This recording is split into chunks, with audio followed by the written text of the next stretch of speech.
میں تو امتی ہوں اے شاہ امم، کر دے میرے آقا اب نظر کرم۔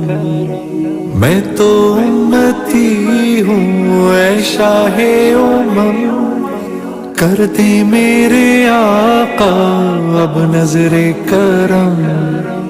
میں تو بے سہارا ہوں، دامن بھی ہے خالی، نبیوں کے نبی تیری شان ہے نرالی۔ میں تو امتی ہوں اے السلام علیکم ورحمۃ اللہ وبرکاتہ۔ الحمد للہ نحمده ونسلم علی رسولہ الکریم، اما بعد فاعوذ باللہ من الشیطان الرجیم، بسم اللہ الرحمن الرحیم۔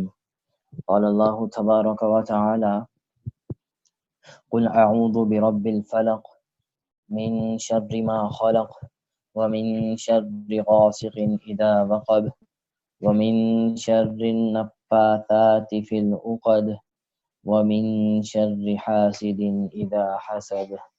وقال الله تبارك وتعالى قل أعوذ برب الناس ملك الناس إله الناس من شر الوسواس الخناس الذي يوسوس في صدور الناس من الجنة والناس۔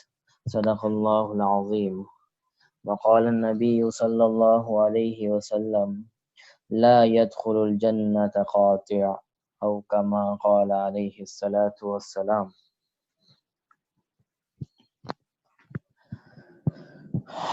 آج ہماری الحمدللہ 18ویں کلاس ہے، اور کچھ مسائل کی بنا پر دوپہر کی کلاس رات میں ہو رہی ہے۔ اللہ تعالیٰ سے دعا ہے کہ اللہ تعالیٰ اس کو قبول فرما لے، اور جو مسائل پیش آتے ہیں یا آ رہے ہیں اللہ اس کو عافیت کے ساتھ دور فرما دے۔ آج جو ہمارے پاس صورت ہے وہ سورۃ الناس ہے اور سورۃ الفلق ہے۔ یہ دونوں صورت اللہ تبارک و تعالیٰ نے ایک ساتھ نازل فرمائی ہے، اس لیے ان دونوں کو ایک ساتھ ہی ایک کلاس میں جمع کی گئی ہے۔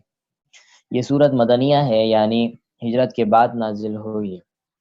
اس سورت کا، ان دونوں سورت کا ایک شان نزول ہے، وہ یہ ہے کہ رسول اللہ صلی اللہ علیہ وسلم جب اس دین کا پیغام پہنچاتے، اللہ تبارک و تعالیٰ کا پیغام لوگوں کو تک پہنچاتے، تو یہ جو کفار اور مشرکین مکہ تھے، یہ رسول اللہ صلی اللہ علیہ وسلم کو ان کام سے روکا کرتے تھے، اور بہت زیادہ کوشش کرتے تھے۔ کبھی محبت سے روکتے تھے، کبھی تکلیف دے کے روکتے تھے، کبھی کچھ حربہ استعمال کرتے تھے، کبھی کچھ پلاننگ کرتے تھے۔ تو ساری پلاننگ کرتے کرتے یہ ساری چیزیں کرتے، اور رسول اللہ صلی اللہ علیہ وسلم کو اس کام سے روکنے کی کوشش کرتے ہیں کہ کسی طرح اللہ کے نبی یہ کام کرتے ہیں، یہ اللہ کا پیغام پہنچانا، یہ اچھی باتیں بتلانا، یہ ساری چیزیں چھوڑ دیں۔ لیکن جناب نبی کریم صلی اللہ علیہ وسلم کو یہ مشن ملا تھا، وہ ان کی باتوں میں، ان کی چالوں میں اور ان کے طرح طرح کے واروں میں آتے نہیں تھے، بلکہ اور ان کی جب ایسی چیز آتی تھی ان کی طرف سے تو اللہ کے نبی اور زیادہ اس دین کو پھیلانے کی کوشش کرتے تھے اور اللہ کی بات بتلاتے تھے۔ تو جب یہ لوگ ہر چیز میں فیل ہونے لگے کہ کسی طرح اللہ کے نبی مان نہیں رہے، تو انہوں نے ایک نچلا درجہ استعمال کیا، کہ وہ نچلا درجہ یہ تھا کہ رسول اللہ صلی اللہ علیہ وسلم پر نعوذ باللہ ان لوگوں نے جادو کروانے کی کوشش کی، کہ رسول اللہ صلی اللہ علیہ وسلم کو جادو ہو جائے، کچھ ایسے معاملات ان کے ساتھ کر دیں تاکہ یہ خود بخود کوئی ایسے مسائل ان کے ساتھ آ جائیں جس کی وجہ سے یہ اللہ کا پیغام پہنچانا جو ہے چھوڑ دیں۔ تو کچھ ہوا یوں کہ رسول اللہ صلی اللہ علیہ وسلم کی طبیعت خراب رہنا شروع ہو گئی۔ رسول اللہ صلی اللہ علیہ وسلم کو ایک بیماری لگ گئی تھی کہ وہ بھولنے کی عادت ہو گئی تھی، ان کو ہر بات جو تھے وہ بھول جاتے تھے، عبادات میں بھی بھولن ہو جاتی تھی کبھی کبھار، اور جو آیا جو وحی نازل ہوتی تھی اس میں بھی بھول جاتے تھے کہ کون سی وحی نازل ہوئی ہے کون سی نہیں ہوئی ہے۔ تو یہ بھولنے کی بیماری رسول اللہ صلی اللہ علیہ وسلم کو ہونے لگی تھی۔ تقریباً یہ 5 سے 6 مہینے رسول اللہ صلی اللہ علیہ وسلم کے اوپر یہ بیماری رہی کہ وہ بھولنا شروع کر دیتے ہیں۔ تو حضرت عمہ عائشہ سے فرمانے لگے کہ یہ میرے اندر یہ اس طرح کے مسائل ہو رہے ہیں، مجھے سمجھ میں نہیں آ رہا کہ یہ آج کل کیا ہو رہا ہے، کہ میں بھولنے لگ گیا ہوں بہت ساری چیزیں۔ تو ایک دن رسول اللہ صلی اللہ علیہ وسلم سو رہے تھے، آرام فرما رہے تھے۔ سوتے ہوئے میں خواب دیکھا کہ دو فرشتے آئے ہیں رسول اللہ صلی اللہ علیہ وسلم کے پاس، فرشتے آئے ہیں۔ انبیاء کا جو خواب ہوتا ہے یہ بھی وحی ہوا کرتا ہے، انبیاء کا جو خواب ہوتا ہے یہ بھی وحی ہوتا ہے، اللہ تعالیٰ کی طرف سے کوئی حکم ہوتا ہے خواب میں بھی۔ تو ایسے ہی رسول اللہ صلی اللہ علیہ وسلم ایک دن سو رہے تھے، دو فرشتے آ گئے خواب میں۔ ایک فرشتہ جو تھا وہ جناب نبی کریم صلی اللہ علیہ وسلم کے پاؤں کی طرف کھڑا ہو گیا، اور دوسرا فرشتہ جو تھا وہ آپ علیہ السلام کے سر کی طرف کھڑا ہو گیا۔ یہ خواب میں ہو رہی ساری چیزیں۔ جو پاؤں کی طرف کھڑا تھا، جو آپ علیہ السلام کے پاؤں مبارک کی طرف کھڑا تھا، اس نے سر والے کی طرف جو کھڑا تھا اس فرشتے سے سوال کیا کہ یہ کون ہے؟ تو سر والے فرشتے نے جواب دیا یہ اللہ کے نبی ہیں، اللہ کے بھیجے ہوئے پیغمبر ہیں، آخری رسول ہیں۔ تو پھر جو پاؤں کے پاس تھا اس فرشتے نے دوسرا سوال کیا کہ ان کو کیا ہوا ہے، یہ آج کل بیمار کیوں رہنے لگے ہیں، کیا مسئلہ ہے ان کے ساتھ؟ تو سر والا جو فرشتہ تھا اس نے جواب دیا کہ ان کے اوپر کسی نے جادو کر دیا، جادو کر دیا، اس کے اثرات ان کے اوپر ظاہر ہو رہے ہیں، جس کی وجہ سے یہ ان کے اندر یہ پرابلمس، یہ بیماری وغیرہ آ رہی ہیں۔ تو سر جو پاؤں کی طرف جو فرشتہ تھا اس نے تیسرا سوال کیا کہ یہ جادو کس نے کیا ہے اور کیوں کیا ہے؟ تو سر والا جو فرشتہ تھا اس نے جواب دیا کہ یہ جادو ایک قریش مکہ ہے، قریش مکہ کے جو قریشی، اس میں سے ایک یہودی ہے، ایک مشرکین مکہ میں سے ایک یہودی ہے، اس نے اور اس کے دو بیٹیوں نے مل کے جادو کیا۔ یہ ان کی دو بیٹی، اس کی دو بیٹی اور اس بڑے آدمی جو تھا اس نے مل کے، اس کے باپ نے، ان کی دو بیٹیوں نے مل کے رسول اللہ صلی اللہ علیہ وسلم کے اوپر جادو کیا ہے۔ اور جادو اس لیے کیا ہے کہ وہ کسی طرح یہ اللہ کا پیغام جو ہے یہ پہنچانا چھوڑ دیں، تاکہ ان کے اوپر جادو کا اثر آئے اور یہ ساری چیزیں ان سے جو پیغام ہے یہ چھوڑ دیں، یہ اس وجہ سے جادو کیا گیا۔ پھر جو پاؤں کی طرف فرشتہ تھا اس نے ایک اور سوال کیا کہ یہ جادو کس چیز پر ہوا ہے، کیوں ہوا ہے، کیسے کیا گیا ہے، کس طرح کیا ہے؟ تو سر کے اوپر جو فرشتہ بیٹھا تھا اس نے جواب دیا کہ یہ دو لڑکیاں ہیں، انہوں نے رسول اللہ صلی اللہ علیہ وسلم کے کنگھی کے اوپر، جس سے وہ کنگھا کرتے ہیں، اس کنگھی کے اوپر جادو کر دیا۔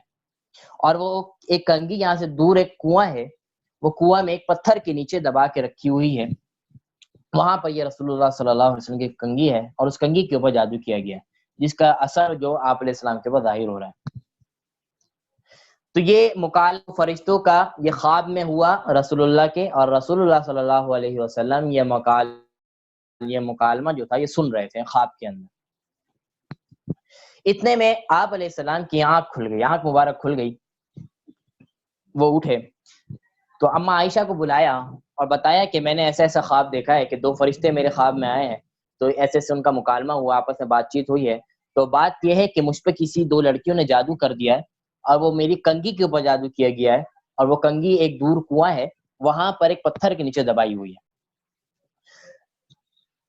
تو رسول اللہ نے صحابہ کرام کو بلوایا اور بتائی ساری چیزیں، ان کو بتلائی کہ ایسا ایسا واقعہ ہے، اور صحابہ کرام کو کہا کہ وہ ایک کنواں ہے، جا کے دیکھو وہاں پہ کوئی کنگھی وغیرہ ہوگی، وہ وہاں سے لے کر آ جاؤ میرے پاس۔ خیر اس صحابہ کرام گئے اور وہ اس کنویں پہ جو کنواں بتایا گیا تھا، جو ڈائریکشن اور جو اس کا نقشہ بتایا تھا ایسا ایسا کنواں ہے، وہاں پہنچے، وہاں دیکھا، پتھر ہٹایا تو دیکھا کہ کنگھی رسول اللہ کی رکھی ہوئی ہے، بالکل ویسی رکھی ہوئی جیسے خواب میں بتلایا گیا تھا۔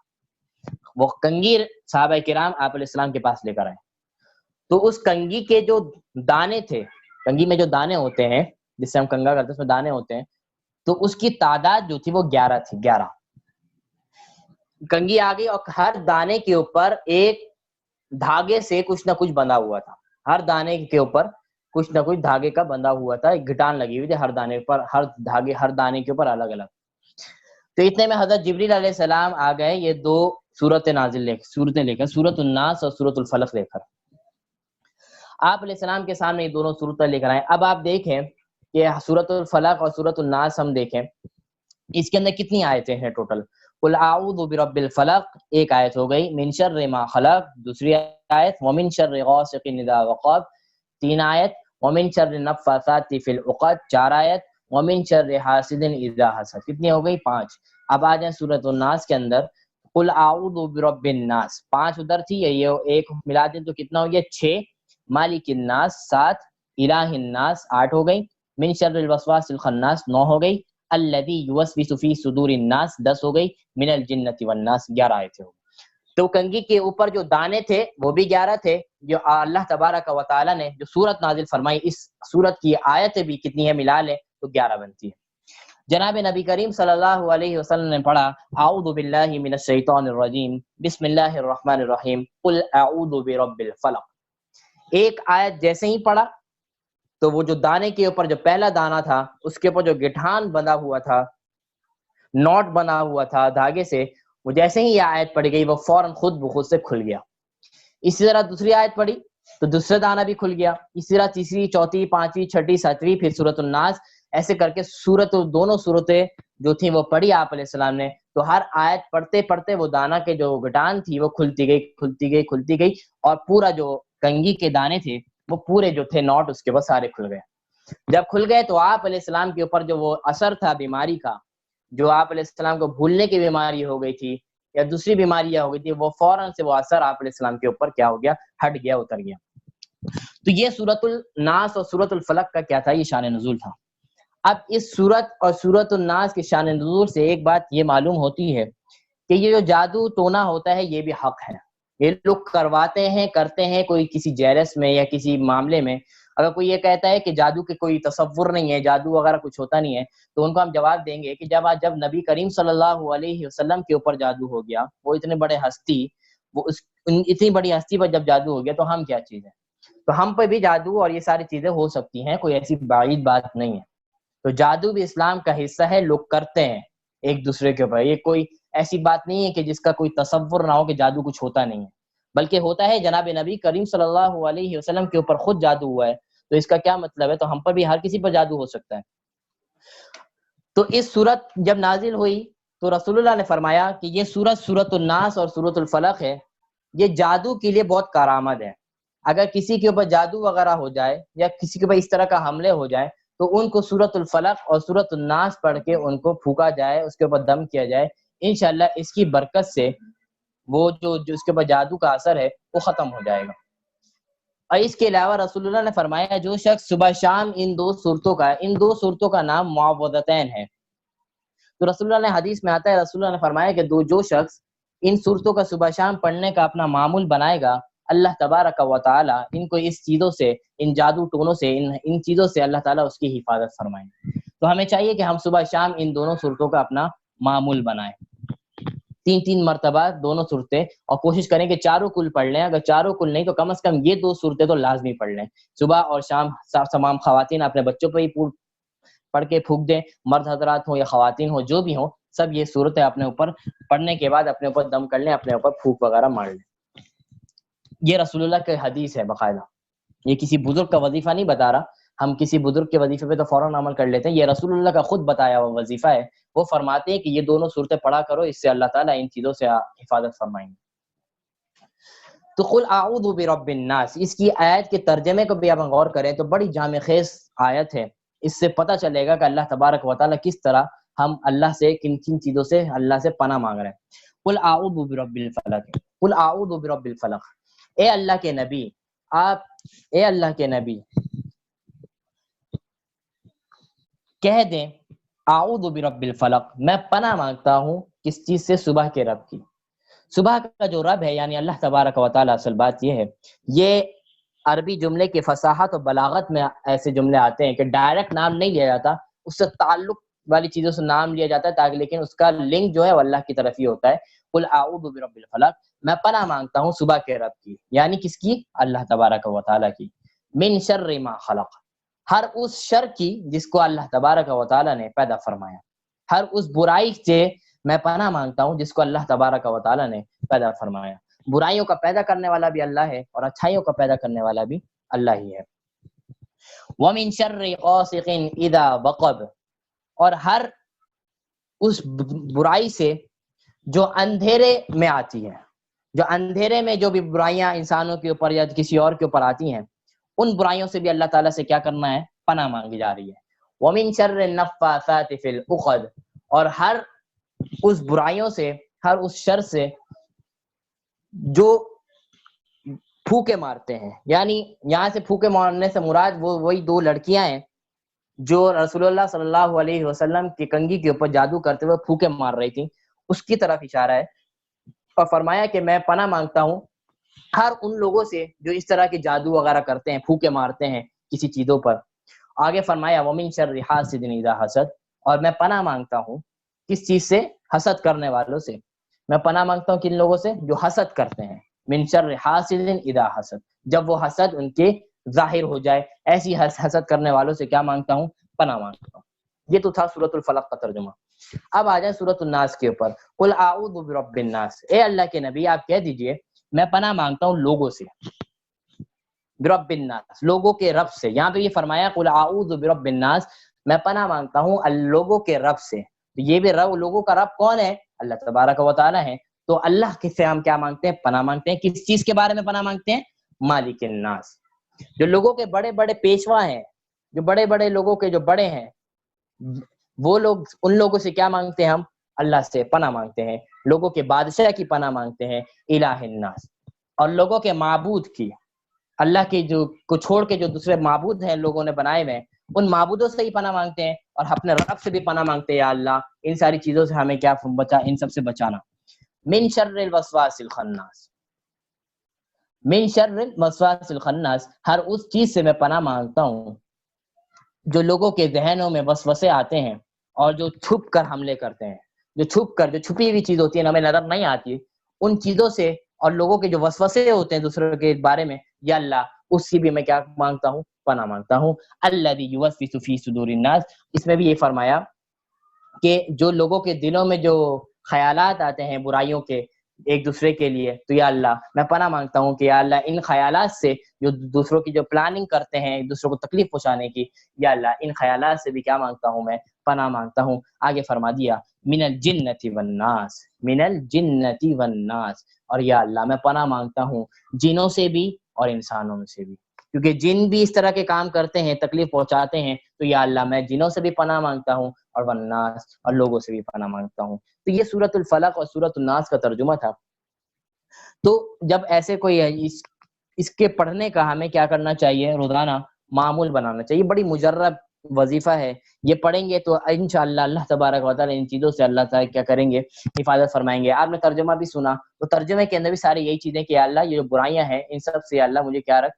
پناہ میں رکھ۔ تو یہ دو صورتیں ہو گئیں، اور ایک دعا میں نے آپ کو بتائی تھی کہ وہ جو دعا ہر مصیبت کے موقع پہ مانگنی چاہیے، صبح شام کی خاص دعا، وہ دعا اور یہ دو صورتوں کا تو اپنا معمول بنا لیں، یہ تو کمپلسری کر لیں اپنا۔ باقی اگر کچھ اضافہ پڑھ رہے ہیں تو وہ تو اضافی چیز ہے، لیکن اس کو اپنے لیے کمپلسری اور فرض بنا لیں کہ یہ مجھے لازماً صبح اٹھ کر پڑھنا ہے اور شام کو پڑھنا ہے۔ یہ ان چیزوں کا آپ معمول بنا لیں، انشاءاللہ اللہ تبارک و تعالی ان سب چیزوں سے ہماری کیا کریں گے؟ حفاظت فرمائیں گے۔ تو اسی کے اندر ایک مسئلہ اور ہے، نظر لگ جانا۔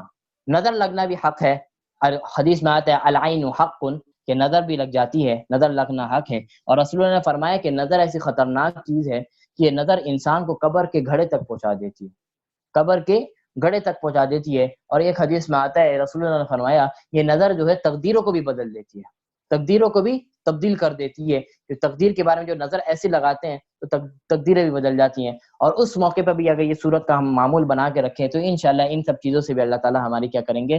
حفاظت فرمائیں گے۔ نظر لگنے کا ایک وظیفہ چھوٹا سا بتا دیتا ہوں کہ سورۃ القلم کی آخری دو آیتیں وَإِن يَكَادُ الَّذِينَ سے لے کر آخر تک، یہ 7 مرتبہ کسی کو نظر لگ جائے، اگر ظاہر ہو جائے کہ اس کو نظر لگی ہوئی ہے، وہ اسباب سے ظاہر اس کی آنکھیں وغیرہ دیکھ کے پتہ چل جاتا ہے، تو اس کے اوپر صبح شام 7 مرتبہ 3 دن تک یہ آیت کو پڑھ کے پھونکے تو انشاءاللہ اللہ تبارک و تعالی اس کی نظر سے حفاظت فرمائے گا۔ اور ایک وہی والی دعا جو صبح شام کی میں نے بتائی تھی، وہ دعا، یہ دونوں چیزیں پڑھ کے اس بچے کو یا جس بڑے کے اوپر بھی لگی ہے تو یہ پڑھیں تو انشاءاللہ اس سے اللہ تبارک و تعالی وہ نظر اتار دیں گے۔ سورۃ القلم کی آخری دو آیتیں وَإِن يَكَادُ الَّذِينَ كَفَرُوا سے لے کر آخر تک، یہ میں نے آپ کو بتا دیا۔ آج جو ہمارے پاس احادیث ہیں، کل جو ہمارے پاس احادیث تھیں وہ والدین وہ بچوں کے حقوق کے مطابق تھی، حوالے سے تھی کہ والدین کے اوپر بچوں کے کیا حق ہے۔ آج ہمارے پاس کچھ حق رشتہ داروں کے ہیں، 2 حدیث ایسی ہیں جس میں رشتہ داروں کے حق بتائے جائیں گے، اور باقی احادیث وہ ہیں جس میں میاں بیوی کے حقوق بتائے جائیں گے کہ آپس میں میاں بیوی کے کیا حقوق ہیں، ان دونوں کو آپس میں کیسے رہنا ہے۔ پہلی حدیث ہماری 73 حدیث ہو گئی ہے، آج الحمدللہ ہم 5 حدیثیں پڑھیں گے تو ہماری انشاءاللہ 78 حدیثیں ہو جائیں گی۔ تو انشاءاللہ کل آخری دن 2 دن آ کے بچیں گے تو انشاءاللہ کریں گے تو 80 تک حدیث لے کے جائیں گے انشاءاللہ، اس سے زیادہ۔ بسم اللہ الرحمن الرحیم۔ عن انس قال قال رسول اللہ صلی اللہ علیہ وسلم من احب ان یبسط له فی رزقه وینساء له فی اسره فلیصل رحمہ۔ حضرت انس رضی اللہ تعالی عنہ سے روایت ہے کہ نبی کریم صلی اللہ علیہ وسلم نے ارشاد فرمایا، جو کوئی یہ چاہے کہ اس کے رزق میں کشادگی آ جائے، اگر کوئی شخص یہ چاہتا ہے کہ کسی کا رزق بڑھا دیا جائے، کسی کے اوپر فراخی ہو جائے، رزق کی کشادگی ہو جائے اور اس کے عمر بڑھ جائے، اگر وہ چاہتا ہے کہ میرے رزق میں اضافہ ہو جائے، میرے عمر بڑھ جائے، تو فرمایا وہ اپنے رشتہ داروں کے ساتھ صلہ رحمی کرے، اپنے قریب والوں کے ساتھ صلہ رحمی کرے، ان کے اوپر خرچ کرے۔ وہ خرچ کرنا اپنے دل سے بھی خرچ ہوتا ہے، اس کے لیے اچھی باتیں کریں، ان کے لیے دعائیں کریں، ان کو مہمان بلائیں، گھر پہ بلائیں، دعوتیں دیں، ان کے اوپر خرچ کریں، پیسے لگائیں یا محبت کے ساتھ پیش آئیں۔ یہ صلہ رحمی میں ساری چیزیں آ جاتی ہیں، یہ ایک چھوٹا سا ہے لیکن ہے بڑا مضمون صلہ رحمی کا، اس کی مدد کریں، ان کے لیے دعائیں، یہ ساری چیزیں صلہ رحمی میں آتی ہیں۔ تو فرمایا کہ اپنے رشتہ داروں کے ساتھ صلہ رحمی کر دینا یہ انسان کی عمر اور انسان کا رزق بڑھا دیتا ہے۔ تو یہ رشتہ داروں کا ایک حق بتایا گیا کہ صلہ رحمی۔ آگے ایک فرمایا، ایک حدیث یہ ہے کہ جو شخص صلہ رحمی نہیں کرتا اس کا کیا فرمایا، رسول اللہ نے فرمایا عن جبیر بن مطعم قال قال رسول اللہ صلی اللہ علیہ وسلم لا يدخل الجنة قاطع۔ رسول اللہ نے فرمایا، حضرت جبیر بن مطعم رضی اللہ تعالیٰ سے روایت ہے، رسول اللہ صلی اللہ علیہ وسلم نے ارشاد فرمایا کہ قطع رحمی کرنے والا یا رشتہ داروں سے توڑنے والا، ان سے ساری چیزیں کاٹنے والا، کٹ کے رہنے والا، رسول اللہ فرماتے ہیں ایسا شخص جنت میں نہیں داخل ہوگا۔ لا يدخل الجنت، جنت میں داخل نہیں ہوگا، لا کا مطلب نہیں، يدخل داخل نہیں ہوگا، نہیں داخل ہوگا، الجنت جنت میں قاطع جو قطع تعلق رکھے، جو دوسروں سے رشتہ توڑے اور قطع رحمی کرے، تو فرمایا ایسا شخص جنت میں داخل نہیں ہوگا۔ تو ایک حدیث بتا دیا کہ صلہ رحمی کا کیا فائدہ ہے، اور ایک حدیث میں نے بتا دی کہ قطع رحمی کا کیا نقصان ہے۔ تو آج جو حدیث یہ مکمل ہوئی، آج کی جو تیسری حدیث ہے وہ شوہر اور بیوی سے متعلق ہے، وہ انشاءاللہ ہم پڑھتے ہیں۔ بسم اللہ الرحمن الرحیم۔ عن انس قال قال رسول اللہ صلی اللہ علیہ وسلم المرأة اذا سلت خمسها وصامت شهرها واحصنت فرجها واطاعت بعلها فلتدخل من اي ابواب الجنة شاءت۔ حضرت انس رضی اللہ تعالیٰ عنہ سے روایت ہے، جب نبی کریم صلی اللہ علیہ وسلم نے فرمایا، عورت جو ہے وہ 5 نمازیں وقت پر ادا کر لے، عورت 5 نمازیں وقت پر ادا کر لے، ماہ رمضان کے روزے رکھ لے، اور اپنی عزت کی حفاظت کر لے، اپنی شرمگاہ اور عزت کی حفاظت کر لے، اور اپنے شوہر کی فرما برداری کر لے۔ یہ 4 کام رسول اللہ نے فرمایا۔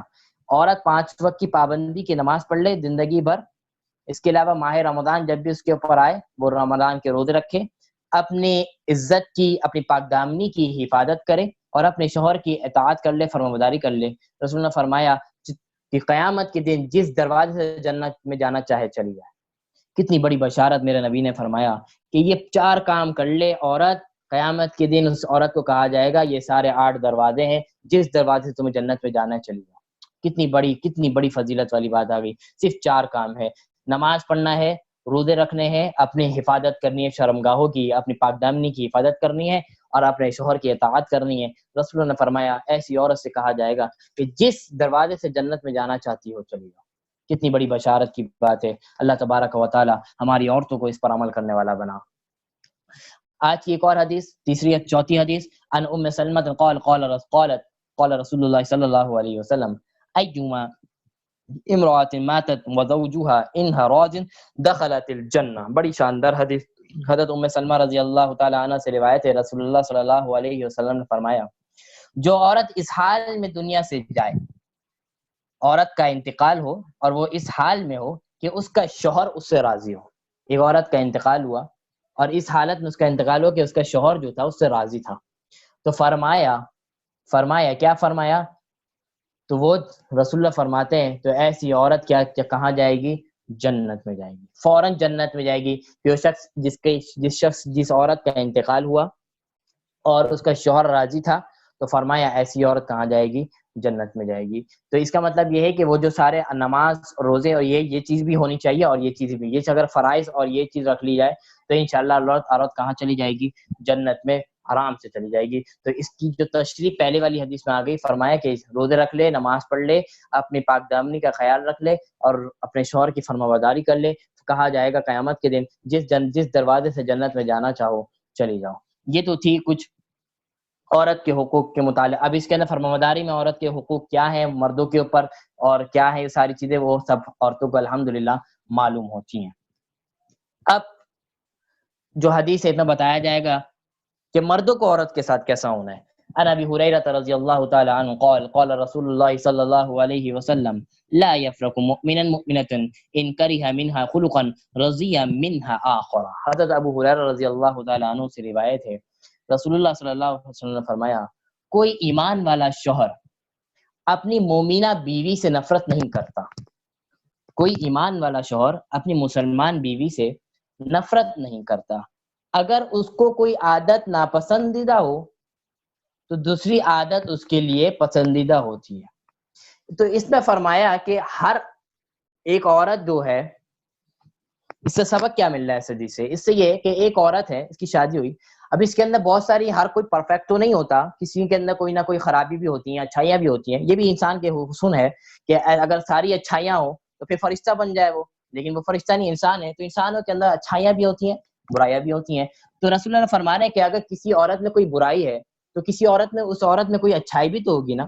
ایسا تو نہیں ہے کہ بالکل ہی برائیوں کا مجسمہ ہو، یہ بھی نہیں ہو سکتا کہ بالکل اچھائیوں کا مجسمہ ہو، دونوں چیزیں ہوتی ہیں انسان کے اندر، برائیاں بھی ہوتی ہیں اور اچھائیاں بھی ہوتی ہیں۔ تو رسول اللہ شوہروں کو سمجھا رہے ہیں، شوہروں کو کیا کر رہے ہیں؟ سمجھا رہے ہیں کہ شوہروں، اگر تمہاری کسی بیوی میں کوئی برائیاں ہیں تو کوئی مسئلہ نہیں، کوئی اچھائیاں بھی ہوں گی، اس اچھائیوں کو دیکھتے ہوئے اس سے محبت کرو، اس برائیوں کے اوپر پردہ ڈالو، نظر انداز کرو۔ تو فرمایا کہ کوئی شوہر بھی اپنے مومن، اپنی مسلمان عورتوں سے نفرت نہیں کرتا، اگر کوئی چیز اس کو بری لگے تو وہ اس کی اچھی چیزوں کی طرف دیکھے، اگر کوئی اس کے اوپر کوئی ناپسندیدہ آئے تو اس کے اچھی طریقے اس کے اوپر نظر ڈالے اور اس کے نظر ڈالنے کے بعد خوش ہو جائے اور اس سے محبت کرے۔ تو یہ اس سے حدیث سے یہ بتایا گیا، شوہروں کو یہ حکم دیا گیا۔ ایک اور حدیث فرمایا عن ابی ہریرہ رضی اللہ تعالی عنہ قال قال رسول اللہ صلی اللہ علیہ وسلم اکمل المؤمنین ایمانا احسنهم خلقا وخياركم خياركم لنسائهم۔ حضرت ابو ہریرہ رضی اللہ تعالی عنہ سے روایت ہے کہ رسول اللہ صلی اللہ علیہ وسلم نے فرمایا مسلمانوں میں سب سے زیادہ کامل ایمان والا شخص وہ ہے جو اخلاق میں بہتر ہو، جو اپنے اخلاق میں بہتر ہو۔ رسول اللہ فرما رہے ہیں کہ وہ سب سے زیادہ اکمل اور کامل مسلمان ہے، اور فرمایا تم میں اچھے اور خیر زیادہ حامل وہ ہیں جو اپنے بیویوں کے ساتھ حق میں اچھے ہیں۔ فرمایا کہ ایک تو وہ ہے جو اپنے اخلاق میں اچھے ہوں، وہ کامل مسلمان ہے، اور جو اخلاق میں سب سے زیادہ اپنی بیویوں کے ساتھ جو اچھا ہو تو فرمایا ایسا شخص کامل مسلمان ہے۔ اخلاق بھی سب سے زیادہ اچھے کس کے ساتھ ہونے چاہیے؟ اپنی بیویوں کے ساتھ۔ جس کے اخلاق اپنے بیوی کے ساتھ اچھے ہوں گے تو فرمایا سب سے اچھا مسلمان، اکمل مسلمان وہ ہے۔ ایک تو عمومی طور پر سب سے اخلاق کے ساتھ پیش آنا ہے، لیکن خصوصی طور پر اپنی بیویوں کے ساتھ اچھے اخلاق سے، اچھی زبانوں کے ساتھ، اچھے مزاج سے پیش آنا ہے۔ تو ایسے شوہر کے بارے میں رسول اللہ فرماتے ہیں کہ وہ شخص کون ہے؟ کیا ہے وہ شوہر؟ اکمل ہے، کامل مسلمان ہے۔ آگے ایک اور حدیث ہے، عن عائشہ قال رسول اللہ صلی اللہ علیہ وسلم خیرکم خیرکم لأہلی وانا خیرکم لأہلی۔ حضرت عائشہ رضی اللہ تعالیٰ عنہ سے روایت ہے، جناب نبی کریم صلی اللہ علیہ وسلم نے فرمایا تم میں سے بہترین شخص کون ہے؟ تم میں سے بہترین شخص کون ہے جو اپنے گھر والوں کے ساتھ اچھا ہو؟ نبی علیہ السلام اپنے صحابہ کرام اور ہم لوگوں سے فرما رہے ہیں تم میں سے سب سے بہترین شوہر، سب سے بہترین مرد وہ ہے جو اپنے گھر والوں کے ساتھ سب سے اچھا ہو، اور فرمایا وَأَنَا خَيْرُكُمْ لِأَهْلِي، میں اپنے گھر والوں کے ساتھ بہت اچھا ہوں۔ اپنے آپ کو ہی بتایا کہ دیکھو میں بھی اپنے گھر والوں کے لیے الحمدللہ بہت اچھا ہوں، تو تم بھی اپنے گھر والوں کے لیے اچھے رہو. یہ حدیث تھی جو ہماری شوہر کے متعلق تھی اور کچھ بیویوں سے متعلق تھی جو ہم نے پڑھ لی. تو آج 6 حدیثیں پڑھ لی، 5 پڑھنی تھی، 6 پڑھ لی، تو ہماری 79 حدیثیں ہو گئیں. تو آج جو ہمارا تیسرا جو موضوع تھا وہ نماز تو الحمدللہ ہماری تقریباً مکمل ہو گئی تھی، بلکہ تقریباً کیا پوری مکمل ہو گئی تھی. بس اس کے اندر اب یہ بتانا ہے کہ نماز کے اندر فرائض کیا ہیں اور واجبات کیا ہیں. سب سے پہلے فرائض نماز. نماز کے 14 فرائض ہیں. اگر کوئی جان بوجھ کے چھوڑ دے یا انجانے میں چھوڑ دے، دونوں صورتوں میں اس کی نماز نہیں ہوگی، دوبارہ سے پڑھنی پڑے گی. فرائض چھوٹنے سے، سجدہ سہو کر لینے سے نماز صحیح نہیں ہوتی. نماز اس وقت صحیح ہو جاتی ہے سجدہ سہو کرنے سے جب واجبات چھوٹیں. واجبات بتاؤں گا کہ واجبات کون سے، فرائض کون سے. اگر فرائض چھوٹ جائیں گے تو اس صورت کے اندر نماز ٹوٹلی ٹوٹ جائے گی، دوبارہ سے آپ کو نماز پڑھنی پڑے گی. اگر سجدہ سہو کریں گے تو اس سے آپ کی نماز درست نہیں ہوگی. یہ فرائض کا حکم ہے، بھلے وہ جان بوجھ کے ٹوٹے، جان بوجھ کے چھوڑ دیں یا انجانے میں چھوڑ دیں. آپ کو فوراً جیسے یاد آئے کہ میں نے یہ فرض چھوڑ دیا تو آپ اپنی نماز ختم کریں، توڑیں اور دوبارہ سے نماز کنٹینیو کریں، دوبارہ سے نماز شروع کریں. پہلا فرض کیا تھا نماز کا؟ بدن کا پاک ہونا. اگر ناپاکی حالت میں نماز پڑھی تو نماز نہیں ہوگی، دوبارہ سے نماز پڑھنی پڑے گی. دوسرا فرمایا کپڑوں کے اور جانماز کا پاک ہونا، جو میں نے آپ کو اسٹارٹنگ میں ہی بتایا تھا. عورت، ستر عورت یعنی مردوں کا ناف سے لے کر گھٹنے تک کا چھپا ہونا، اور عورتوں کے لیے پورے جسم کا چھپا ہونا، صرف ہتھیلیاں، چہرہ اور پاؤں ٹخنوں سے نیچے تک، یہ چھپانا کیا ہے؟ فرض ہے. اگر یہ کھل جائے گی تو نماز ٹوٹ جائے گی، نماز دوبارہ پڑھنی پڑے گی. اسی طرح نماز کی جگہ کا پاک ہونا، جہاں نماز پڑھ رہے ہیں اس جگہ کا پاک ہونا. نماز کا وقت بھی ہونا، یعنی یہ کہ ظہر کا وقت ہے نہیں، ہم ظہر کی نماز پڑھ رہے ہیں تو نماز کا وقت بھی ہونا اس کے لیے کیا ہے؟ فرض ہے. قبلے کی طرف رخ ہونا، سب کو معلوم ہوتا ہے. نماز کی نیت کرنا. نماز کی نیت کرنے سے میں نے بتا دیا کہ نماز کی نیت کرنا بھی فرض ہے، لیکن وہ نیت یہی ہے کہ دل کے اندر جو نیت ہے وہی ہے. اب دل کے اندر کوئی نیت ہی نہیں ہے، کیا وہ آیا ایسے صبح اٹھتے اس نے نماز کھڑی کر دی، اس کو پتہ ہی نہیں کہ میں کون سی نماز پڑھ رہا ہوں، تو ایسی نماز نہیں ہوتی. کم از کم دل میں تو نیت ہو کہ میں کون سی نماز پڑھ رہا ہوں، میں فجر کی پڑھ رہا ہوں، ظہر کی پڑھ رہا ہوں، عصر کی پڑھ رہا ہوں. تو یہ دل میں نیت، اتنی نیت ہونی کہ میں کون سی نماز پڑھ رہا ہوں، یہ فرض ہے. اگر دل میں کوئی نیت ہی نہیں ہے، آیا اٹھ کے صبح اٹھا یا کہیں سے باہر سے آیا، نماز بچھایا، فوراً نماز پڑھ دی، کوئی دل میں نیت نہیں، ایسے کھڑا ہو رہا ہے، تو اس صورت کے اندر نماز نہیں ہوگی، کیونکہ دل کی نیت کے اندر دل میں نیت ہونا ضروری ہے. اب یہ نماز کی باہر کے فرائض تھے. اب نماز کے اندر کے کیا کیا ہے؟ تکبیر تحریمہ کرنا. جو پہلی تکبیر ہے اللہ اکبر، یہ کہنا فرض ہے. اگر یہ چھوڑ دیں گے تو نماز نہیں ہوگی، نماز چھوٹ جائے گی. اسی طرح قیام، کھڑا ہونا. اگر کوئی صحت مند ہے، کوئی ایسا مسئلہ نہیں ہے تو کھڑا ہونا کیا ہے؟ فرض ہے. اگر کوئی مسئلہ نہیں ہے، کوئی ایسا ادھر نہیں ہے، پھر بھی اگر بیٹھ کے نماز پڑھ رہے ہیں تو اس کی نماز نہیں ہوگی. یہ حکم صرف فرض نمازوں کا ہے. سنت اور نوافل پڑھ سکتے ہیں بلا عذر بھی، وہ الگ بات ہے، اس کا ثواب کم ہو جائے گا لیکن پڑھا جا سکتا ہے. لیکن فرض نماز بلا عذر اگر بیٹھ کے پڑھی جائے تو وہ نماز سرے سے ہوتی ہی نہیں ہے، دوبارہ نماز پڑھنی پڑے گی. یہ فرق کرنا ضروری ہے کہ فرض کا الگ حکم ہے، نفل اور سنت کا الگ حکم ہے. لیکن اگر سجدے کرنے پر یا رکوع کرنے پر قادر نہ ہو، وہ ایسے مسائل، گھٹنوں میں درد ہو یا ایسا مسئلہ ہو کہ نیچے جھک نہیں پاتے، تو اس صورت میں شریعت نے اجازت دی ہے کہ فرض کے اندر بھی بیٹھ کے نماز پڑھی جا سکتی ہے. نماز کے اندر قرات کرنا، ایک بڑی آیت یا 3 چھوٹی آیت، ایک بڑی آیت یا 3 چھوٹی آیت. 3 چھوٹی سے اگر ہم فٹ کریں تو انا اعطیناک الکوثر فصلی لربک وانحر ان شانک هو الابتر. اتنی بڑی آیت، کوئی ایک آیت ہو یا ایسی 3 آیتیں ہوں، وہ پڑھنا کیا ہے؟ نماز کے اندر ضروری ہے. اس سے اگر نماز سے کم ہوگی، اس سے کم پڑھی تو نماز آپ کی نہیں ہوگی. یہ سورۃ فاتحہ کا حکم نہیں ہے، سورۃ فاتحہ تو پڑھنی ہے، اس کے علاوہ کی بات ہو رہی ہے. اس کے علاوہ جو سورت ہو اس میں کم از کم اتنی تلاوت کرنی ضروری ہے نماز کے اندر. اسی طرح رکوع کرنا، سجدہ کرنا، قاعدہ آخری قاعدے میں جو بیٹھتے ہیں، آخری والا. اگر 4 رکعت ہے اور 2 رکعت بھی ہے تو 2 رکعت کا آخری قاعدہ دوسرے رکعت کا ہوگا، 4 رکعت کا آخری قاعدہ جو ہوگا وہ چوتھی رکعت. جو آخری رکعت میں ہم تشہد اور التحیات پڑھتے ہیں، یہ قاعدہ کہلاتا ہے. تو یہ کرنا بھی کیا ہے؟ فرض ہے. اگر 4 رکعت والی نماز پڑھ رہے ہیں اور جو دوسری رکعت والا قاعدہ ہے، دوسری رکعت والے میں جو ہم تشہد یا التحیات پڑھتے ہیں، یہ دوسری والا جو ہے یہ واجب ہے. اگر یہ چھوٹ جاتا ہے کسی وجہ سے تو سجدہ سہو کریں گے تو اس سے پورا ہو جائے گا. لیکن چوتھا ہی چھوڑ دیا کسی نے، چوتھا بغیر سجدہ کر کے فوراً سے نماز ختم کی، بیٹھا ہی نہیں، تشہد پڑھا ہی نہیں، تو اب اس صورت کے اندر دوبارہ تو اس کو کیا کرنی پڑے گی؟ نماز پڑھنی پڑے گی، نماز اس کی ٹوٹ جائے گی. اور اسی طرح اپنے ارادے سے نماز ختم کرنا یعنی سلام پھیرنا، یہ بھی کیا ہے؟ نماز کے فرض ہے.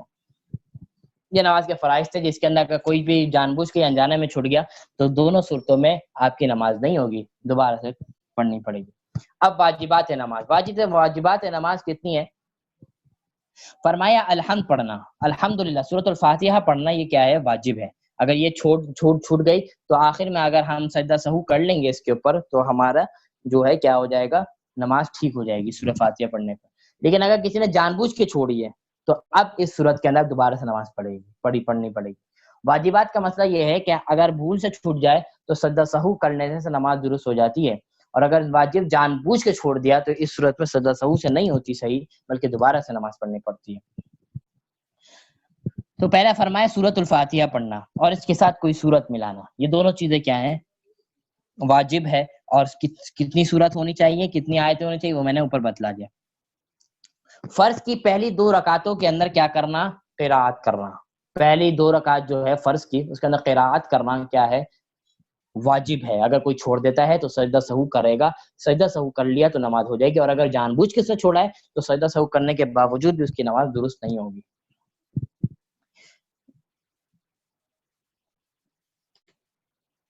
اچھا یہ ہو گیا۔ اب آگے فرمایا الحمد کو سورت سے پہلے پڑھنا، سورۃ الفاتحہ کو سورت آگے والی جو سورت ہے اس سے پہلے پڑھنا، یہ بھی کیا ہے؟ واجب ہے۔ ایسا نہ ہو کہ پہلے سورت پڑھ لی اس کے بعد سورۃ فاتحہ پڑھی تو ہم نے ترتیب چینج کر دی تو واجب چھوٹ گیا، اب سجدہ سہو آپ کو کرنا پڑے گا۔ رکوع کر کے سیدھا کھڑا ہو جانا، یہ میں نے آپ کو بتایا تھا کہ ہم رکوع کر کے اور سجدہ کر کے ایک رکوع کرتے ہیں اور کھڑے ہوئے بغیر تھوڑا سا ہلکا سا اوپر اٹھتے ہیں اور سجدے میں چلے جاتے ہیں۔ سیدھا کھڑا ہو جانا یہ بھی واجب ہے۔ اگر کسی نے ایسا کیا ہے بالکل سیدھا نہیں کھڑا ہوا اور دوبارہ ڈائریکٹ سجدے میں چلا گیا اور اگر اس نے سجدہ سہو نہیں کیا تو نماز اس کی نہیں ہوگی، دوبارہ سے نماز پڑھنی پڑے گی۔ اگر سجدہ سہو اس نے کر لیا تو پھر نماز ہو جائے گی درست، اگر نہیں کیا تو نہیں ہوگی۔ تو اس لیے خیال کرنا چاہیے کہ رکوع کر اور دونوں سجدوں کے درمیان جو بیٹھتے ہیں اتنا کم سے کم اتنا بیٹھتے ہیں کہ ایک ریلیکسیشن آ جائے، ایک باڈی بالکل سلامت، ایک اپنی ہڈیاں جو ہے ایک طرف سے صحیح ہو جائیں، اس کے بعد دوسرا سجدہ کیا جائے، رکوع سجدے میں جایا جائے۔ پہلا قاعدہ کرنا، پہلا قاعدہ کے بارے میں نے بتا دیا، جب دوسری 4 رکعت کی نماز ہے تو دوسرا رکعت کی جو تحیات پہ پہلے بیٹھیں گے یہ پہلا قاعدہ کہلاتا ہے، یہ بھی کیا ہے؟ واجب ہے۔ اگر یہ چھوٹ جائے گا تو تحیات پڑھنی پڑے گی، وہ سجدہ سہو کرنا پڑے گا آخری رکعت میں۔ التحیات پڑھنا، التحیات پڑھنا بھی کیا ہے؟ واجب ہے۔ لفظ سلام سے نماز ختم کرنا یہ بھی واجب ہے۔ ظہر اور عصر میں قراءت آہستہ پڑھنا، ظہر یہ مردوں کے لیے حکم ہے کہ ظہر اور عصر میں قراءت جو ہے وہ آہستہ پڑھیں گے، اور مغرب عشاء اور فجر میں جو مساجد میں جو امام پڑھتے ہیں یہ کیا کریں گے؟ بلند آواز سے پڑھیں گے، اور عورتوں کے لیے حکم ہے کہ تمام نمازیں آہستہ آواز سے پڑھیں گی۔ ٹھیک ہے یہ ہو گیا۔ اس کے علاوہ وتر میں دعائے قنوت پڑھنا، وتر کے اندر دعائے قنوت پڑھنا یہ بھی واجب ہے، اور اس کے اندر میں نے مسئلہ بتا دیا تھا کہ اگر کسی کو دعائے قنوت یاد نہیں ہے تو دعائے قنوت یاد کرنے کی کوشش کرے، جب تک یاد نہیں ہو رہی تو دوسری دعا پڑھ سکتا ہے، لیکن جب یاد ہے، یاد نہیں کر رہا کچھ، یا یاد ہے یاد ہونے کے باوجود دوسری دعا پڑھ رہا ہے جلدی ختم کرنے کے لیے نماز، تو اس صورت میں اس کی نماز نہیں ہوگی۔ اور جس کو یاد نہیں ہے تو اس کو بھی چاہیے کہ وہ اپنے یاد کرنا شروع کر دے، جب تک یاد نہیں ہو رہی تب تک تو شریعت نے اجازت دی ہے کہ سورت پڑھ سکتے ہیں، دوسری دعا پڑھ سکتے ہیں، لیکن جب یاد کرنا شروع کر دے، جب وہ یاد ہو جائے تو پھر اس دعا کو چھوڑ دے، پھر دعائے قنوت پڑھنا اسٹارٹ کرے۔ دعائے قنوت کی تکبیر کہنا، یا اللہ اکبر کہتے ہیں، یہ تکبیر کے لیے ہاتھ اٹھانا یہ بھی کیا ہے؟ واجب ہے۔ اگر اس نے بغیر تکبیر کے دعائے قنوت پڑھی تو آخر میں سجدہ سہو کرنا پڑے گا، وہ کر لی تو ہو جائے گی نماز صحیح، اگر نہیں کیا تو نہیں ہوگی۔ عیدین کی نماز میں 6 تکبیریں کہنا، یہ مردوں کے لیے، عورتیں بھی اگر جا رہی ہیں تو ان کے لیے بھی یہ حکم ہے کہ عیدین کی نماز میں 6 تکبیریں جو زائد ہوتی ہیں یہ کہنا بھی کیا ہے؟ واجب ہے۔ ایک تکبیر بھی چھوٹ جائے گی تو اس صورت میں آپ کے اوپر سجدہ سہو لازم ہو جائے گا۔ سجدہ سہو کا طریقہ کیا ہے؟ آخری رکعت کے اندر التحیات پڑھنے کے بعد، آخری رکعت ہے، التحیات پڑھ لی، التحیات مکمل پڑھنے کے بعد ایک طرف سیدھے ہاتھ کی طرف ایک سلام پھیریں، السلام علیکم ورحمۃ اللہ، اور سجدہ کر لیں، 2 سجدے کر لیں۔ السلام علیکم ورحمۃ اللہ کرنے کے بعد 2 سجدے کر لیں، 2 سجدے کرنے کے بعد دوبارہ اٹھیں اور دوبارہ التحیات، درود شریف اور دوسرے کی بات دعا کر کے نماز کو کیا کر لیں؟ مکمل کر لیں۔ یہ سجدہ سہو کا طریقہ ہوتا ہے۔ اس سے جو واجبات چھوٹے ہیں اس سے اللہ تعالیٰ پورا فرما دیتا ہے اور اس سے نماز کیا ہو جاتی ہے؟ مکمل ہو جاتی ہے۔ تو آج فرائض، نماز کے فرائض جو ہیں وہ بتا دیا اور دونوں کا حکم بتا دیا۔ فرض چھوٹ جائے تو کیا حکم ہے اور واجبات چھوٹ جائے تو کیا حکم ہے، جان بوجھ کے چھوڑے تو کیا حکم ہے اور انجانے میں چھوڑے تو کیا حکم ہے، دونوں میں نے بتا دیا۔ کل انشاءاللہ مفسدات نماز کہ نماز کن چیزوں سے ٹوٹ جاتی ہے، اس کے بارے میں انشاءاللہ کل بتائیں گے، اور نماز کی جو سنتیں ہیں، نماز کے اندر کیا کیا چیزیں سنتیں ہیں، یہ کل انشاءاللہ ہم آپ کو کل بتلا دیں گے۔ آج کا جو ہمارا تیسرا ٹاپک، تو چوتھا ٹاپک کیا تھا؟ حج اور قربانی کا نصاب۔ دیکھیں پہلے قربانی کے نصاب کی بات کرتے ہیں۔ قربانی کا نصاب بھی بالکل وہی ہے جو زکوٰۃ کا نصاب ہے۔ زکوٰۃ کے نصاب میں آپ کو بتا دیا تھا، نقد ہو گیا سونا، اسی طرح مال تجارت، یہ چار چیزیں تو قربانی کے نصاب میں بھی آئیں گی۔ پانچویں چیز ایک اور ہے قربانی کے نصاب میں جو زکوٰۃ کے نصاب میں نہیں ہے، وہ یہ ہے کہ ضرورت سے زائد مال۔ ضرورت سے زائد مال، آپ کے پاس دو گاڑیاں ہیں، ایک ضرورت ہے تو دوسری گاڑی آپ کی ضرورت پوری نہیں کر رہی، کبھی کبھی آپ استعمال کرتے ہیں، لیکن ایک گاڑی سے آپ کی ضرورت پوری ہو جاتی ہے۔ اسی طرح اور بھی دوسرے سامان کے اوپر ہم یہ چیز فٹ کر سکتے ہیں جو ضرورت سے زائد ہو، تو اس ضرورت کے زائد جو مال ہے اس کی بھی قیمت لگائی جائے گی۔ وہ قیمت اگر 70,000 روپے، وہی نصاب جو اس کا تھا 52.5 تولہ چاندی کا، وہی نصاب لکھا جائے گا اس میں بھی۔ اگر وہ قیمت اتنی بنتی ہے تو پھر اس کے اوپر قربانی کیا ہو جاتی ہے؟ واجب ہو جاتی ہے۔ ایک تو اضافی کیا تھا؟ ضرورت سے مال۔ زکوٰۃ کے اندر ضرورت سے زائد مال نہیں دیکھیں گے، زکوٰۃ کے اندر مال تجارت دیکھا جائے گا۔ ضرورت سے مال، ضرورت سے زائد مال، بھلے 10 گاڑیاں ہوں لیکن آپ کے استعمال وہ آپ بیچنے کے لیے نہیں رکھی ہوئی، تو ان سب کے اوپر آپ کی زکوٰۃ نہیں آئے گی، لیکن قربانی آ جائے گی، قربانی واجب ہو جائے گی، کیونکہ اگر 10 گاڑیاں 10 کے کام آ رہی ہیں، 10 کے الگ الگ کام ہیں، 10 بھائی ہیں ماشاءاللہ، تو 10 الگ الگ گاڑیاں ہیں، تو اس صورت میں زکوٰۃ قربانی نہیں ہوگی۔ لیکن اگر ایسے ہی ہے، رکھی ہوئی شو کے لیے رکھی ہوئی ہے، تو ان کی قیمت لگائی جائے گی اور اس کی پھر قربانی کی جائے گی۔ ایک تو یہ تھا اضافہ۔ دوسری چیز زکوٰۃ کے اندر جو میں نے بتایا تھا، سال کا گزر جانا، یہ زکوٰۃ کے اندر ضروری ہے کہ ایک سال اس پیسوں پر گزر جائیں۔ قربانی کے اندر یہ ضروری نہیں ہے۔ قربانی کے جو 3 دن ہیں، 10 ذی الحجہ، 11 ذی الحجہ، 12 ذی الحجہ، یہ 3 دن ہیں، اگر ان تینوں دنوں میں اگر آپ کے پاس اتنے پیسے آ جاتے ہیں جو 52.5 تولہ چاندی کے مقدار ہیں، ان تینوں دنوں میں کہیں سے بھی آپ کے پاس اتنے پیسے آ جاتے ہیں، آپ کے اوپر قربانی واجب ہو جائے گی۔ اس کے اندر سال کا گزرنا شرط نہیں ہے، سال کا گزر جانا زکوٰۃ کے اوپر شرط ہے، قربانی کے اوپر نہیں ہے۔ تو ان 3 دنوں کے اندر اگر آپ کے پاس اتنے پیسے آ گئے، 70,000 روپے، جو ہم نے تصور کیا تھا، فرض کیا تھا کہ 52.5 تولہ چاندی کی قیمت اگر 70,000 روپے ہے، وہ ہم ایکچوئل قیمت وہ ہم دکان سے یا شاپ سے لیں گے، لیکن اگر فرض کر لیں 70,000 روپے، تو 70,000 روپے اگر ان 3 دنوں میں کسی شخص کے اوپر آ رہا ہے، وہ مرد ہو یا عورت ہو، کسی کے اوپر بھی آ رہا ہے، وہ بالغ، بچے کی بات نہیں ہو رہی، بڑوں کی بات ہو رہی ہے، اس کے اوپر آ رہا ہے، تو اس کے اوپر قربانی کرنا کیا ہو جاتا ہے؟ واجب ہو جاتا ہے۔ اب قربانی کے لیے ضروری نہیں ہے کہ وہ پورا ایک جانور لے کر آئے، ایک گائے لے کر آئے، ایک حصہ لے لے، بس اپنی طرف سے ایک حصہ لے لے، وہ بکرا ہو یا کسی گائے میں ایک حصہ لے لے، اس کی طرف سے قربانی ہو جائے گی۔ ایک حصہ اپنی طرف سے لے لے، 10-12 ہزار روپے جتنے کا بھی حصہ ہے، وہ ایک حصہ لے لے، اس کی طرف سے وہ واجب جو قربانی تھی اس کی طرف سے کیا ہو جائے گی؟ ادا ہو جائے گی۔ تو قربانی کے نصاب میں ایک چیز ایکسٹرا وہ تھی کہ ضرورت سے مال سامان بھی دیکھنا ہے، اور تیسری چیز جو سال کا گزر جانا ہے وہ زکوٰۃ کے اندر شرط ہے، قربانی کے اندر شرط نہیں ہے۔ تینوں دنوں کے اندر 3 جو قربانی کے ایام ہیں، 10 ذی الحجہ، 11 ذی الحجہ، 12 ذی الحجہ، ان تینوں دن کے اندر اگر آپ کے پاس اتنے پیسے آ جاتے ہیں، کہیں سے بھی آ جاتے ہیں، آپ نے کوئی چیز اتفاقاً کوئی چیز سیل کر دی، اس کے اتنے پیسے آ گئے، یا کہیں سے بھی اس طرح کے پیسے کسی نے دے دیے، آپ کے نے کسی کو قرض دیا ہوا تھا، اچانک اس نے 10 ذی الحجہ کو لا کے دے دیا پیسہ، آپ کے پاس اتنے پیسے آ گئے 70,000 روپے، تو اب آپ کے اوپر کیا ہو جاتی ہے؟ قربانی واجب ہو جاتی ہے۔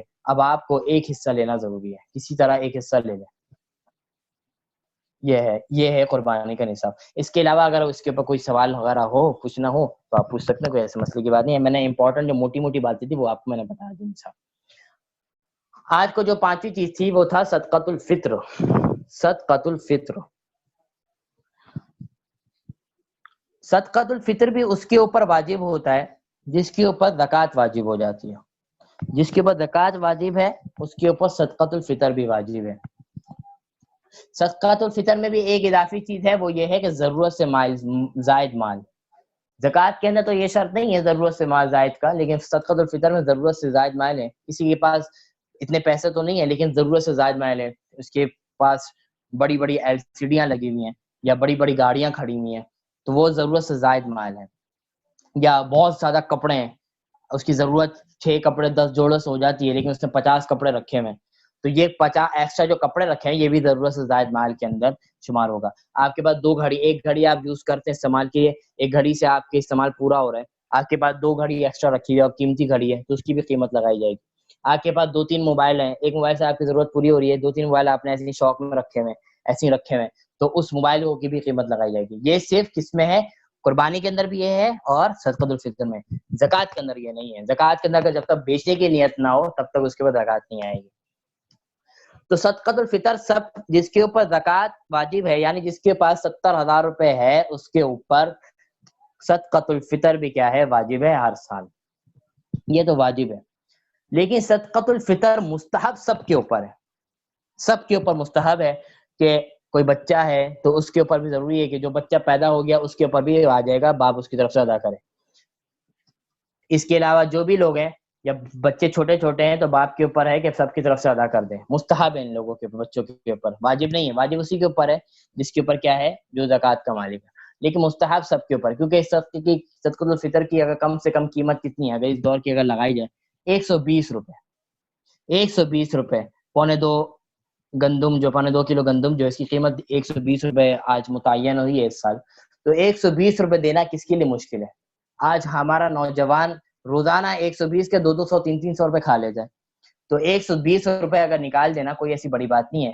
ہر بچہ، ہر شخص کو چاہیے کہ اپنے پاکٹ منی سے، بھلے اس کے اوپر صدقۃ الفطر واجب ہے یا نہیں ہے، مستحب تو سب کے اوپر ہے، تو سب اپنے پاکٹ منی سے اپنے کیا کریں؟ صدقۃ الفطر دیں، مساجد میں یا کسی کو بھی دیں. اور صدقۃ الفطر دیں گے کس کو؟ یہ بھی وہی ہے جو مصارف زکوٰۃ کے ہیں، یعنی فقیر ہو، جو 8 جو میں نے بتائے تھے ان لوگوں کو ہی کیا کیا جائے گا؟ صدقۃ الفطر کی دیا جائے گا. اور اس کا بہترین میں طریقہ بتاؤں کہ کسی مسجد میں یا مدرسے میں دے دیں صدقۃ الفطر. اس سے آپ کا بہترین طریقے سے ادا ہو جائے گا، کوئی جھنجٹ بھی نہیں کرنی پڑے کہ کس کو ہم ڈھونڈے، کون ہے مستحق. مسجد میں جمع کرا دیں آپ کا، اور بالکل سیٹسفائی ہو گئے کہ الحمدللہ میرا جو ہے صدقۃ الفطر ادا ہو گیا، سیو ہے میرا. تو کسی مسجد مدرسے میں جمع کرا دیں گے تو انشاءاللہ وہ ادا ہو جائے گا. تو ہر نوجوان، ہر لڑکی، ہر عورت کو چاہیے کہ اپنے پاکٹ منی سے وہ صدقۃ الفطر کی قیمت نکالے. اور 120 روپے خالی. کھجور اور کشمش بھی ہے، جس کی زیادہ حیثیت ہو تو وہ اس سے زیادہ نکال سکتا ہے. کھجور کے اعتبار سے نکال سکتا ہے، کشمش کے اعتبار سے نکال سکتا ہے، جو کے اعتبار سے نکالتا ہے. لیکن جو ایک مڈل کلاس ہے، جو زیادہ اتنا نہیں ہے، اگر وہ 2.25 کلو اس کے دے رہا ہے تو اس سے بھی بہترین ہے، وہ بھی دے سکتا ہے. وہ کیا ہے؟ 120 روپے. تو ہر کسی کو چاہیے کہ صدقۃ الفطر کی قیمت نکال دی جائے. اور اس کے اوپر یہ ضروری یہ ہونا چاہیے کہ عید کے دن سے پہلے یہ ادا کر دیا جائے. اور اگر عید گزر گئی، عید کے بعد اگر کسی کو توفیق نہیں ہو سکی یا کسی کے ساتھ مسئلہ ہو گیا نہیں دے سکا تو عید کے بعد بھی دے سکتا ہے. لیکن مستحب اور اچھا یہ ہے کہ عید سے پہلے اپنی طرف سے، اگر بچے چھوٹے ہیں تو ان کی طرف سے، اور جو بڑے ہیں جن کے پاس پیسے ہوتے ہیں، جن کے پاکٹ منی ہے، تو وہ اپنے وہ نہیں کہے کہ میرے والد صاحب دے دیں گے. آپ خود دیں، آپ کو دیں گے آپ کو زیادہ اجر ملے گا. اور 120 روپے، آپ 120 روپے ایسے اڑا دیتے ہیں، پتہ بھی نہیں چلتا. آئس کریم کھا لیتے ہیں آپ 120 روپے کی، کوئی قیمت نہیں ہے اس دور میں 120 روپے. تو سب بچوں کو، سب لڑکیوں کو چاہیے. 120 روپے کی ہماری عورتیں لپسٹک خرید لیتی ہیں، مسکارا خرید لیتی ہیں، آئی لائنر خرید لیتی ہیں. کیا مسئلہ ہے ان کے لیے 120 روپے؟ جب 120 روپے میں کسی غریب کے لیے نکالیں گے تو کتنا اجر میں نکلے گا. تو ہر کسی کو چاہیے اپنے پاکٹ میں سے 120 روپے نکالے اور صدقۃ الفطر کی قیمت اس کو ادا کیا جائے. تو خصوصی توجہ دی جائے. اور یہ صدقۃ الفطر دینے کی حکمت کیا ہے کہ رسول اللہ نے فرمایا کہ روزے کے اندر اگر کوئی کمی کوتاہیاں ہو جاتی ہیں، کوئی گناہ یا روزے سے منافی ایسے کام ہو جاتے ہیں جو رمضان کے اندر نہیں ہونے چاہیے، روزے کے اندر نہیں ہونے چاہیے، تو اللہ تبارک و تعالیٰ یہ جو ہم صدقۃ الفطر دیتے ہیں اس کی وجہ سے اللہ تعالیٰ وہ چیز ہماری کیا کر دیتے ہیں، اس کی جو برائیاں ہیں اس کو معاف فرما دیتے ہیں. تو اس صدقۃ الفطر کی وجہ سے ثواب تو الگ ہے، صدقہ آپ دے رہے ہیں اس کا ثواب الگ مل رہا ہے، اور فائدہ یہ بھی ہو رہا ہے کہ آپ کی جو چھوٹے چھوٹے جو گناہ ہو گئے، جو صغیرہ گناہ ہے، وہ اس کی وجہ سے کیا کر دیتا ہے، اللہ تعالیٰ معاف فرما دیتا ہے. اور جو کبیرہ ہے اس کے لیے تو معافی ضروری ہے، معافی مانگنی ہے، توبہ کرنی ہے کہ اللہ توبہ ہے کہ ہم سے غلطیاں ہو گئی بڑی یا اللہ اس کے معاف کر دے. تو یہ تو تھا ہمارا تھوڑا بہت کیا تھا، نصاب تھا. صدقۃ الفطر کے حوالے سے یہ بتا دیا، یہ سب کی طرف سے ادا کیا جائے. اگر بچے چھوٹے ہیں تو بڑے ان کی طرف سے ادا کریں. اور اگر والدین بوڑھے ہو گئے والدین، ان کے پاس اتنے پیسے وغیرہ نہیں ہوتے، ایسے ہے نہیں دے سکتے، تو بچے ان کی طرف سے ادا کریں. بچے اپنے والدین کی طرف سے ادا کریں، یا بچے چھوٹے ہیں تو والدین اس کی طرف سے. اور جو بچے اتنے ہیں جن کے پاس پاکٹ منی والے ہیں یا کمانے والے ہیں، بھلے ان کے پاس زکوٰۃ یا دوسری چیزیں واجب نہیں ہیں، لیکن کم از کم صدقۃ الفطر تو ہر کوئی دے دے، یہ مستحب ہے سب کے اوپر. اس سے غربا کی بھی بہت زیادہ مدد ہوگی، اور جو عید کی خوشیاں میں جو غربا ہیں وہ بھی شامل ہو سکیں گے، ان تک پیسے جائیں گے، وہ بھی اپنے نئے کپڑے بنائیں گے، وہ بھی اپنے اچھی چیزیں کرنے کی کوشش کریں گے. تو اس سے بہت زیادہ مدد ہونی چاہیے، کرنی چاہیے ہر کسی کو، ہر عورت کو، ہر لڑکی کو، ہر نوجوان کو چاہیے کہ وہ صدقۃ الفطر کی قیمت نکالے. تو آج تو ہمارا یہ 5 ٹاپک تھے، الحمدللہ آج کمپلیٹ ہو گیا ہے. دعا کیجیے اللہ تبارک و تعالیٰ جو پڑھا جو سنا اللہ تعالیٰ اس پر عمل کرنے والا بنا دے. وآخر دعوانا الحمدللہ رب العالمین. الحمدللہ رب العالمین والعاقبۃ للمتقین. اللهم صل علی محمد وعلی آل محمد كما صلیت علی ابراہیم وعلی آل ابراہیم انک حمید مجید.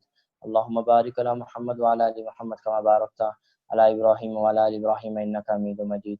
یا اللہ جو پڑھ رہے ہیں، جو سن رہے ہیں، یا اللہ قبول فرما لے. یا اللہ جو پڑھ رہے ہیں یا سن رہے ہیں، یا اللہ قبول فرما لے، میری طرف سے بھی قبول فرما لے، اور یا اللہ یہ تمام خواتین جو سن رہی ہیں ان کی طرف سے بھی قبول فرما لے. یا اللہ یہ ساری چیزیں ہماری عملی زندگی میں شامل فرما دے، ہماری عملی زندگی میں شامل فرما دے. یا اللہ یہ رمضان بہت تیزی سے گزر رہا ہے، یا اللہ بہت تیزی سے گزر رہا ہے. آج 18واں روزہ مکمل ہو چکا ہے، چند دن باقی رہ گئے ہیں. یا اللہ ابھی بھی آپ تو ہم سے راضی نہیں ہوا، تو یا اللہ راضی ہو جا.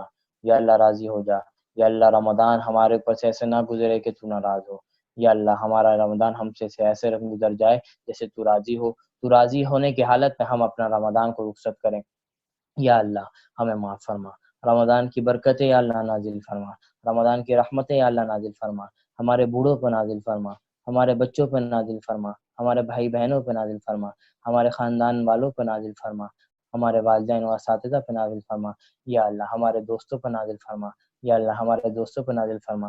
یا اللہ ہمارے کزنوں، چاچاؤں، پھوپھیوں، یا اللہ مامیوں، یا اللہ خالاؤں، یا اللہ سب کے اوپر نازل فرما. جو ہمارے خاندانوں میں سے گزر گئے ان پر بھی نازل فرما. جو دیگر خاندان سے یا جو ہمارے متعلقین میں سے، جو ان خواتین کے متعلقین میں سے یا اللہ جو گزر گئے ان سب کے اوپر یا اللہ اس رمضان کی رحمت نازل فرما، رمضان کی برکت نازل فرما. یا اللہ جانوروں پر بھی یا اللہ نازل فرما. یا اللہ اس رمضان کی رحمت برکت یا اللہ جانوروں پہ بھی نازل فرما. یا اللہ انسانوں پہ بھی نازل فرما. یا اللہ اس کی برکت سے آج کی جو وبائی صورتحال چل رہی ہے یا اللہ ہم نہیں جانتے یہ کسی کی طرف سے ہے یا آپ کی طرف سے. یا اللہ ہم بس یہ کہتے ہیں یا اللہ اس کو اٹھا لے، یا اللہ اس کو اٹھا لے. یا اللہ اس وبائی جانوں کو یا اللہ اس سے یا اللہ بہت متاثر ہو رہا ہے، یا اللہ بہت زیادہ چیزیں اس سے نقصان میں آ رہی ہیں. یا اللہ ہمیں معاف فرما، اور یا اللہ اس وبائی صورتحال کو اٹھا. یا اللہ اس وبائی صورتحال کو یا اللہ ختم فرما. یا اللہ ختم فرما. یا اللہ جو جیسی زندگی پہلے چل رہی تھی اس سے بھی اچھی یا اللہ زندگی بحال فرما. یا اللہ عافیت والا معاملہ فرما. یا اللہ عافیت والا معاملہ فرما. یا اللہ اس وبا کی وجہ سے جو لوگ گناہ سے نکل گئے یا اللہ ان کو ہمیشہ اس گناہوں سے نکال کے رکھ. یا اللہ اس وبائی صورتحال میں جو چیز ہم نے سیکھا، جو چیز سیکھنے والی تھی، جو ہم نے سیکھا کہ کن کے بغیر بھی ہم زندہ رہ سکتے ہیں، اگر ہم یہ ساری ضروریات پورا نہیں بھی ہوتے اس کے بغیر بھی ہم زندہ رہ سکتے ہیں.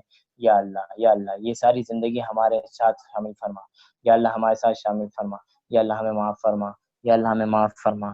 یا اللہ ہمیں مانگنا نہیں آتا، بے مانگے نصیب فرما. یا اللہ جتنی خیر رسول اللہ نے اپنی امت کے لیے مانگی ہیں وہ ساری خیریں ہم سب کو نصیب فرما. یا اللہ جتنی برائیوں سے پناہ مانگی ہیں یا اللہ وہ ساری برائیوں سے ہماری حفاظت فرما. یا اللہ اس رمضان کو ہمارے لیے قبول فرما، ہمارے لیے رحمت اور برکت کا سبب بنا. یا اللہ ہماری مغفرت کا سبب بنا، ہماری جنت کی خلاصی کا سبب بنا. یا اللہ اس رمضان کی برکت سے یا اللہ جو بیمار ہیں یا اللہ سب کو صحت کاملہ نصیب فرما، سب کو شفاء کاملہ نصیب فرما. جو گھروں میں اسپتالوں میں بیمار ہیں، جن لوگوں نے دعاؤں کے لیے کہا جو بیمار ہیں یا اللہ سب کے ساتھ آسانی والا معاف فرما، سب کے ساتھ آسانی والا معاف فرما. یا اللہ جس نے ہاتھ اٹھائے ہیں یا اللہ سب کے ہاتھوں کو قبول فرما، سب کی مرادوں کو پورا فرما، سب کی خواہشات کو، نیک اور جائز خواہشات کو یا اللہ قبول فرما. یا اللہ حرمین اور شریفین کی یا اللہ رونق دوبارہ سے بحال فرما. حرمین اور شریفین کی یا اللہ رونقیں دوبارہ سے بحال فرما. یا اللہ جو رونقیں تھیں یا اللہ دوبارہ سے بحال فرما. یا اللہ دوبارہ سے بحال فرما. یا اللہ ہم رہتے یہاں ہیں یا اللہ ہمارا دل وہاں کھٹکتا ہے، یا اللہ ہماری باڈی یہاں ہوتی ہے ہمارا دل وہاں ہوتا ہے. یا اللہ اس حرمین شریفین کی اللہ حفاظت فرما. یا اللہ ہر شریروں کے شر سے حفاظت فرما، ہر منافقین کی چالوں سے اللہ حفاظت فرما. یا اللہ اس کو آباد فرما. یا اس کی رونق دوبارہ یا اللہ بحال فرما، حج اور عمرے کی توفیق نصیب فرما، یا اللہ ہمیں بھی یا اللہ حرمین شریفین کی زیارت نصیب فرما، حرمین شریفین کا حج اور طواف نصیب فرما، یا اللہ عمرہ نصیب فرما، حج مبرور نصیب فرما، یا اللہ خانہ کعبہ کو اپنی آنکھوں سے دیکھنا نصیب فرما، یا اللہ خانہ کعبہ کو اپنا براہ راست آنکھوں سے دیکھنا نصیب فرما، روضہ رسول پہ اللہ حاضر نصیب فرما۔ ربنا ظلمنا انفسنا وان لم تغفر لنا وترحمنا لنكونن من الخاسرین۔ ربنا آتنا في الدنيا حسنة وفي الآخرة حسنة وقنا عذاب النار۔ ربنا تقبل منا إنك أنت السميع العليم وتب علينا إنك أنت التواب الرحيم۔ اللهم صل على محمد وعلى آل محمد كما صليت على إبراهيم وعلى آل إبراهيم إنك حميد مجيد۔ اللهم بارك على محمد وعلى آل محمد كما باركت على إبراهيم وعلى آل إبراهيم إنك حميد مجيد۔ آمين برحمتك يا أرحم الراحمين۔ السلام عليكم ورحمة الله۔